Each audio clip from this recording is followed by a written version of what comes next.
Dans cette formation, vous allez désormais découvrir le mode éditeur de Adobe Photoshop Elements 11. Donc tout d'abord, je vais ouvrir mon logiciel, je réalise un double-clic directement sur ce petit raccourci présent sur mon bureau et je peux ainsi retrouver l'interface de mon logiciel Adobe Photoshop Elements 11. Celui-ci se divise en deux parties lorsque cette petite fenêtre apparaît. Choisissez alors simplement ici l'icône éditeur de photos si vous ne souhaitez plus organiser mais bien modifier vos photographies. Je clique alors dessus. Alors, il est important de bien comprendre comment s'organise cette interface. Alors, le mode éditeur se divise lui-même en 3 modes différents auxquels vous pouvez accéder en un clic. Ces 3 modes sont présents ici. Je retrouve le mode rapide, le mode guidé dans lequel je me trouve actuellement et le mode expert. Alors, si vous souhaitez par exemple corriger une photographie, vous pouvez ainsi le faire avec 3 méthodes différentes selon votre degré de familiarité avec le logiciel. La méthode la plus simple pour l'améliorer consiste à activer le mode rapide qui se trouve ici lorsque je clique dessus, qui va vous permettre de prévisualiser différents résultats et de choisir par la suite celui qui vous convient le mieux. Alors, ces résultats vont être présents directement dans le volet qui se trouve ici à droite lorsque vous allez sélectionner par exemple l'exposition, les niveaux ou encore les couleurs de vos photographies. Mais si vous souhaitez bénéficier d'instructions pas à pas sur la retouche de vos photographies, vous pouvez activer le mode guidé qui va vous permettre d'obtenir l'effet souhaité en vous expliquant comment procéder étape par étape. Je clique alors sur guider. Automatiquement, je retrouve ici, toujours dans le volet de droite, les différentes fonctionnalités qui me sont proposées. Alors il s'agit en grande majorité de petits tutoriels qui vont justement vous expliquer comment arriver par exemple à l'effet de votre choix.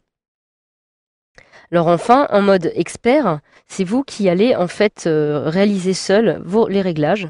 Alors vous retrouvez ici par exemple différentes rubriques de retouches, d'effets sur la photographie, de lecture de photos, etc.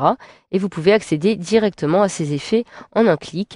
Tout simplement cliquant dessus, vous disposez ici de tout un petit tutoriel qui va vous permettre de réaliser vos effets. Alors enfin, en mode expert, c'est vous seul qui allez réaliser les réglages. Je clique alors sur ce mode.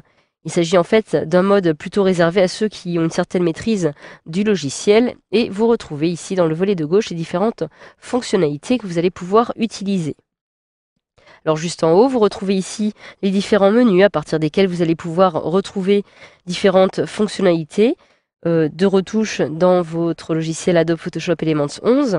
Par exemple, si je clique ici sur le menu Réglages, je peux retrouver différentes fonctionnalités telles que la correction, par exemple, de l'éclairage ou encore de la couleur, etc.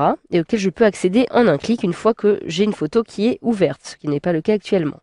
De la même façon, si vous souhaitez accéder aux différentes options de calque, il vous suffit de vous rendre dans le menu du même nom ou encore dans ceux de filtre, etc., etc.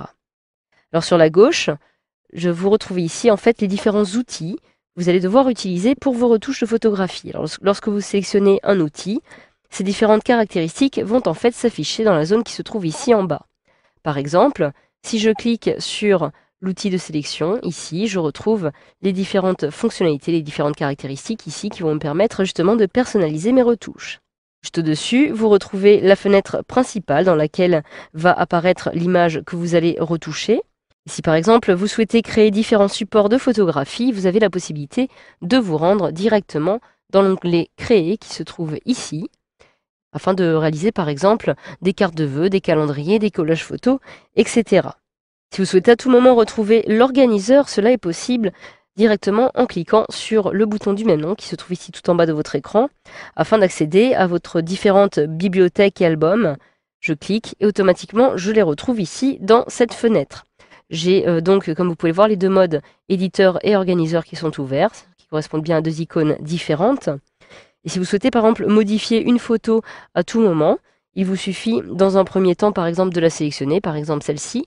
Je clique dessus pour la sélectionner. Je peux me rendre dans le menu retoucher qui se trouve ici sur lequel je me trouve actuellement. Mais il me suffit de cliquer ici directement si je souhaite les modifier rapidement. Je peux aussi décider d'ouvrir cette photo directement dans le mode d'éditeur. Après l'avoir sélectionnée, il me suffit de cliquer sur la petite flèche qui apparaît ici, puis de cliquer sur éditeur de photos. Automatiquement, je me trouve transporté dans le deuxième mode, le mode éditeur, avec la photo que je viens de sélectionner. Et je peux automatiquement choisir la méthode de retouche de mon choix parmi les 3 qui me sont proposées ici, rapide, guidé et expert, que je retrouve à nouveau. Enfin, vous avez à tout moment la possibilité de faire apparaître la corbeille de photographie si vous disposez de plusieurs projets ouverts en cliquant ici. Alors il s'agit simplement des différents projets sur lesquels vous êtes en train de travailler et non une corbeille qui va supprimer vos photographies. Vous pouvez à tout moment la faire disparaître en cliquant comme ceci directement sur la petite icône. Voilà, grâce à cette formation, vous savez désormais comment fonctionne l'interface de l'éditeur d'Adobe Photoshop Elements 11.